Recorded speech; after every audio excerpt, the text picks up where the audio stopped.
for us. But what was more shocking for me was that we did not have any idea that she was under depression. If we would have known that, we would have surely helped her. Okay, now let me come to the point. What do you exactly mean by stress? Stress is the body's reaction to any change that requires an adjustment or a response. The body reacts to these changes with physical, mental or emotional responses.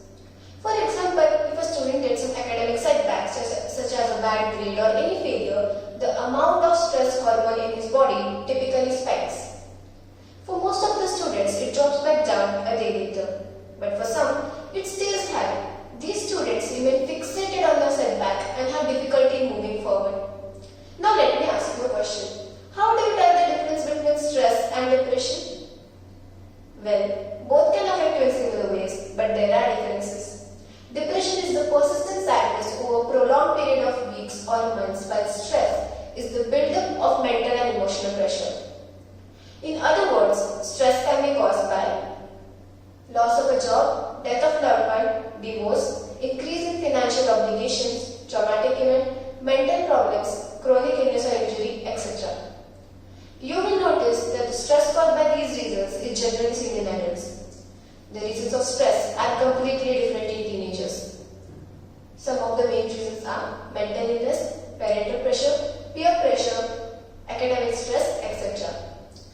One of the most important reasons for stress in teenagers is mental illness. If a child is going through mental illness, the people around him or her may criticize the child and they gradually become a factor to make the child feel insecure. This may lead the child to go under stress. As I mentioned earlier, stress can be caused by academic pressure also. All students may not have the same capacity to understand all the concepts. It may be easier for some, but may be difficult for others. The studies may become overburdened for them. In other words, the students having low grasping capacity are more likely to fall under stress. As parents, they want the best of their kids, and it is surprisingly very easy to put too much pressure on them. When students don't meet their parents' expectations, it creates a sense of worthlessness in them. They start feeling that they are not capable of doing anything what their parents want from them. This was discovered to be one of the main reasons why teenage suicide rates have increased drastically. Teenage years represent a time when a child goes through mental and physical changes. The need to fit into society will grow along with their desire to become attractive or adequately academic. Parents are the backbones to help their children through this time, and thus parental pressure may bring forth a breakdown. One day, as I was going through a newspaper, I read one true story where a boy living away from his parents in a hostel was arrested for doing theft inside his own house. After the police inquiry, they got to know that he had done it only because of his friends' pressure on him. They had pressurized him to do theft inside his own house. When we were kids, usually our parents chose our friends, putting us in playgroups or arranging playdates with certain children they knew and liked. But now, as we grow older, we decide who our friends are and what groups we spend time with. Sometimes stresses in life can actually come from your peers. They may pressurize you into doing something you are uncomfortable with, such as shoplifting, theft, drinking, taking dangerous risks while learning, etc. Peer pressure may influence a person to do something that is relatively harmful or that which has more serious consequences. So these are few reasons why teenagers fall under stress. Now you must be thinking that how to identify a person who is already under stress. Some of the symptoms by which you can identify a stressed person are: the person may cry frequently, feel sad or blue, spend more time alone, agitation, irritability, anger, trouble in concentrating, thoughts of death plans, and even attempts of suicide.